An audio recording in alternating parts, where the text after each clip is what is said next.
Hey, what is up guys, this is Sunburnt Cobb, and CVC is just around the corner. 16 hours until the CVC starts, and there's going to be all kinds of shard pulling events during this CVC as well. And not just shard pulling events, dude, we're talking some 2x on Soulstone action also. We're going to be getting to all of that and more in this happy little video, man. We are joined by, I actually just saw her patrol past the back of the camera, happy little numpkin dude. She's sunbathing today. I hope everybody's dealing with the heat wave better than I am.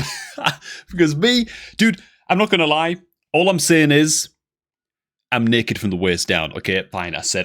I'll admit it, right? I can't take the heat. And I'll let you guys sit with that mental image for the rest of the video. Hey, man, if you're looking to start off a new Raid Shadow Legends account, man, make sure that you get that done by using my beginner promo link. It is down below at the top of the video description box and is the best possible way to kickstart a new Raid account with the maximum amount of free stuff, man. Including free legendary champions, whole bunch of free epics as you level up your account, and input beginner promo code Demon Slayer to get Tholan Foulbeard on day one of your new account as well. Best beginner promo link going. All you gotta do is create a new Raid account on laptop or on PC using that link down below, man. Okay, on to the progressive chance events, man, where it's going to include all shard types. And so behold, day one of the shard pulling events during the CVC. Now, it's got to be said that no other events are actually going on during the CVC. Things like Summon Rush, Champion Chase, stuff like that. Of course, it's just the CVC that you're getting points for when you're pulling these shards. And so, yeah, there's not going to be any like double or triple dippage or whatever going on with these shard pulls. And for that reason, Plarium like to really tempt people with the likes of huge win account changing champions like Newt on this list. We've also got happy little lady Kimmy. Kimmy, this is also an incredible champion as well. Lysandra, Esme the Dancer, Armand's is on the list as well. Just putting big old check marks on the huge winners that are on this list. Big old account changes. Newt is absolutely, of course, worth one of these check marks. Just an absolutely, oh my god. I mean, the rankings actually speak for themselves. In-game reviews, in the case of Newt with Where Is It Dude? He's big old triple hitter A3. Still don't have this champion on my main account. If I was close to Mercy, I'd consider pulling for this guy, man. Triple hitter, 410 cooldown. Each hit decreases the target's defense by 3%, stacking up to 30.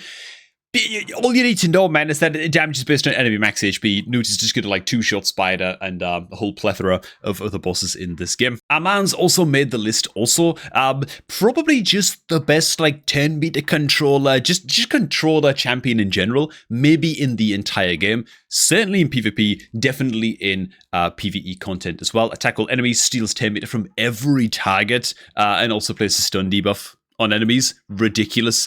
He's got himself some buff peel action, sheep debuff straight up on this A3 as well. Just absolutely insane, right? I will say, however, Armand's has fallen off just a little bit in the live arena landscape, depending on how much you give a damn about that, and things like Tag Arena, stuff like that. Just because, of course, the very special relic that is called... That's the one, man. Wand of Submission. I actually have it on my Stone Skin set Freya that I use myself in Live Arena. The Wand of Submission, man, great little Armand's counter, where it has a 25% chance to reflect stuns and sheep debuffs back at the producer. And so you get a couple of Wand of Submission champions on like your Live Arena team champions. It might take a while. Of course, it's a legendary relic, you know, but once you've got a couple of these on your team, you can actually start to somewhat reliably take care of Armand's just by sort of flipping the script on the guy a little bit, but still an extraordinarily powerful champion all the same, and worth a green check mark. What else we got, man? Esme, Lysandra. This is, of course, from your Ancient, Primal, and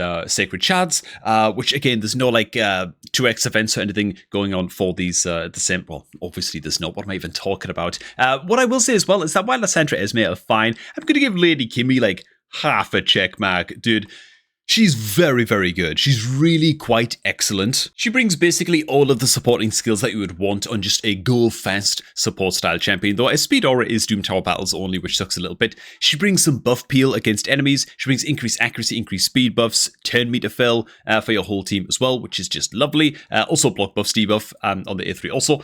3-turn cooldown, decrease speed, decrease accuracy, and 10 meter decrease as well on the A2. She just gets you firing extremely fast. And so if you've already got the Armands, you've already got the whoever the other champion was. Can't believe I've forgotten already. My short-term memory is terrible. And you're close to Mercy on your Ancient Shards, for example.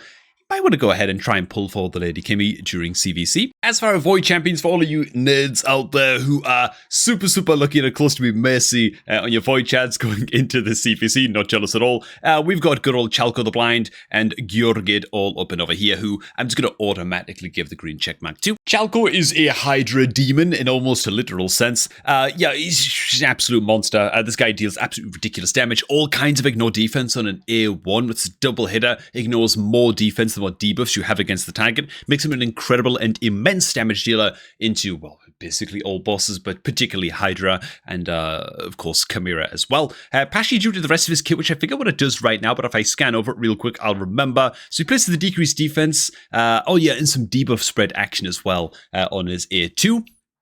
Lovely stuff. It makes this very, very solid into Chimera as well as Hydra because of the debuff spread effect. It's also supplemented by his passive as well. Chalco's immune to all hard crowd control skills in this game, and whenever an enemy attempts to place one of these debuffs against Chalco, he instantly attacks in with that A2, right, with the Inducer of Panic skill, placing decreased defense, debuff spread, doing great damage.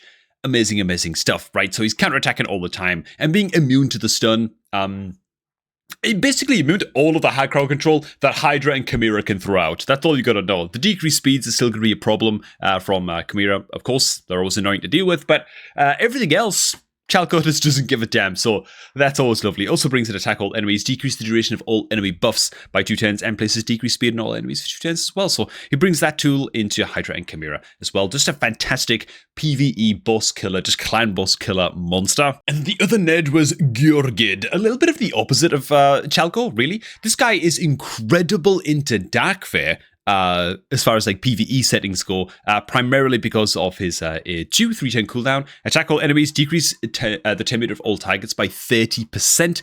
This effect cannot be resisted, and thus Gjorgid requiring no accuracy at all. Also buffs himself up with Unkillable, so that's lovely. But big old AoE smack, decrease 10 meter, amazing at attack fair, right? Very, very good stuff.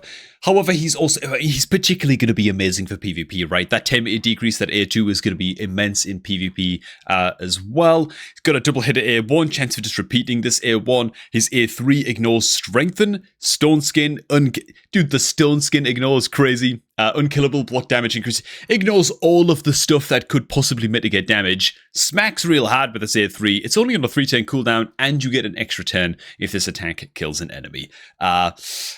Yeah, this guy is absolutely monstrous in PvP. Worth noting that Arnon is not bad as well. We give him a little V just out of respect, but I think for the most part, people are going to be going for Gjorgid the Seeker if you're going to be putting your voids during CVC. So that is day 1 of the Progressive Chance event, man. Day 2 looks a little bit something like this. We've got a happy little option to pick up a Faction Unity champ all up and over here. I think Admiral is Faction Unity, right? I'm not just hallucinating that. Okay, yeah, I'm not going crazy. All right, good stuff. And apologies for the very, very weird camera dimensions there. Grand Oak Podrick is an incredible PvE beast, so we've got to go ahead and give him the checkmark. Honestly, Mad Hatter as well. I think this is a champion, Mad Hatter in particular, that surprised a lot of people. Like, I think people knew it was going to be, it was a pretty good fusion, I think, and now he features in just a lot of extremely, extremely good Chimera and Hydra teams, and so the longevity of the Mad Hatter has just been insane. Not the longevity, but the power ceiling of Mad Hatter, I think, is quite a few people by surprise, particularly because of the ally attack that's kind of incorporated into his A2. I think this is the biggest deal. Attack all enemies, 100% chance placing Hex and Weaken debuff on all enemies for 2 turns. Helpful into Chimera and, of course, into Hydra. And the ally with the highest crit damage will team up with Mad Hatter and join the attack. Dude, I've got my Mad Hatter built in a Relentless set for my Hydra team. This guy does immense damage with the Hex and with the ally attack skill over time. It's great. Also can't underestimate his supporting capabilities as well. Increasing duration of buffs, decreasing duration of debuffs across your whole team. 10 meter boost on his A3 is lovely. And every 10 turns taken by allies on his passive, heal all allies by 20% of their max HP. Dude, that's it's just another reason I've got him built in Relentless as well, by the way. So he's just clocking in extra turns and getting this heal off more often. He basically takes care of healing solo into Chimera, which is just lovely and a little bit unexpected, to be honest, man. The passive is great. As for good old Podrick, or however this is meant to be pronounced, one of those PvE monsters that is just incredible in the likes of a protection set. So his A1 has a chance to decrease the cooldown of a random ally's skill by 2 turns, which is just great. He brings an ally attack skill on a 4 turn on the A2, also fully restores all destroyed allies max HP, and place continuous heal buff in all allies for 2 turns. Very, very nice. 10 meter fill, and then an increased speed buff on the A3, as well as a little bit of debuff cleanse thrown in there as well. So some great buffs in his active skills, but then he plays all kinds of buff action on his passive as well. At the start of Podrick's turn, place a buff on each ally for 1 turn, depending on their type. Increase attack, defense, accuracy, or shield buffs on HP champions, man. Great stuff, man. Get this guy into protection set, throw him into Chimera, throw him into Hydra. He's going to give you just immense value. Then for the, oh my god, dude. And then for the Void champions, man. Honestly, I'm just going to, like, all of these Void champions are just insane. This is all going to get checks, dude. These guys, this is a crazy lineup. Plarium trying real hard, man, to milk those Void shards out of people who are close to Mercy during CVC. I wish I was close to Mercy. Amazing Void champions up for grabs. If it were up to me, and I was close to Void Mercy, I'd be looking at Senna and Bahat, who, by the way, you can tell when it's like a newer champion in the game, dude, or like when Plarium are putting some respect on a champion. If you zoom in and the champion looks this good and this like high fidelity, look at the... Dude, stop moving your hand for a second, Senna. Look at Senna's hand right here on her staff. Just pay attention to that real quick. And now look at this. Oh, God. What is going on with old Hermit Yog's hand, bro? Anyways, I digress, man. I always like to just poke fun at that champion whenever I get half of a chance, dude, and that was as good a chance as any. Senna is an absolute, might be one of the best champions of the game, into Chimera specifically. Amazing everywhere, because of course she is, but into Chimera specifically, she's just like, it's just like she was just built to be a Chimera god. Attacks one enemy, chance to instantly activate a continuous heal buff on each ally. That'll become more relevant a little bit later on. On the A2, 3-turn cooldown, increased speed buff, 2 continuous heal buffs on all allies for 2 turns, and 10 meter fill by 20%. Very nice, man. The double continuous heal buff. Continuous heal is particularly good against Chimera because, of course, the Viper form can't steal continuous heal buffs. It can steal all your other buffs, but Viper cannot steal continuous heal, which is just swell, just lovely, you know. Increased speed, 10 meter boost is lovely into Chimera as well. You just want to be running as fast as possible in your Chimera teams, and so why the hell not? She also brings the revive and covers that role, then teams up with revived allies to attack the enemy with the lowest HP, which is just a nice little bonus whenever she needs to get that on off. And whenever a continuous heal buff activates on an ally, remember she places 2 continuous heal buffs on every single ally, fill the 10 meter of all allies by 5%. Bro. She gets your Chimera team firing like no one else. Man, it's crazy as hell. Okay, at the end of this champion's turn, increase the duration of continuous heal buff on a random ally by 1 turn as well. And her speed aura is all battles by 19%, so she can even beat the speed lead unless you've got a better option. Yeah. Just crazy good stuff. Now, while that is going to be all for the shard pulling events that are coming up during CVC, we do have now the not small issue of the Soulstone pulling event. So what is the Soulstone pulling event going to look like, and when does it start? Well, the Soulstone event is due to start on the 2nd day of CVC, right? That's going to be July 2nd, right? So on the 2nd day of CVC on July 2nd, there is going to be a 2x event for pulling 4, 5, and 6 star souls from your mortal soulstones only. So it's a mini soulstone pulling event active during the CVC. There is no word as of yet as to whether or not there's going to be a tournament for pulling these soulstones. As well. It would be a nice little bonus if there was. However, I do highly doubt it. I think that that's a little bit too much double dippage for Plarium to be doling out during a CVC. But just taking a quick peek at the odds for mortal soulstones, which are all up and down here. You're going to have, 8% chance at hitting a 4-star soul, a 3% chance at hitting 5-star souls, and then a 1.5% chance at getting super lucky and hitting the 6-star soul. This is just a fine little event for just sort of bolstering up your soul collection overall, getting some souls up on some epic and some rare champions. You can't really expect to be pulling legendary souls from mortals, at least not very good ones, very often. Very rare indeed, but it's good at least for bolstering up your rare and epic Soulstone collection. Not too bad. We'll say as well, though, still don't expect miracles from this event. If it's like an 8% on 4 stars, a 3% on 5s, then a 1.5% on 6s, it's still only a 12.5% chance that you get a 4-star soul or higher. 12.5%, okay? So, yeah, you're still probably only going to get like one decent soul for a random champion for every like 10 mortal soulstones that you pull, right? If you put it that way, just have realistic expectations if you're a newer player and this is your first time pulling mortal soulstones. These things, I always call them mortal soulstone. Well, mortal pebble. What? Jesus! The heat is getting to me today, okay? I can't speak.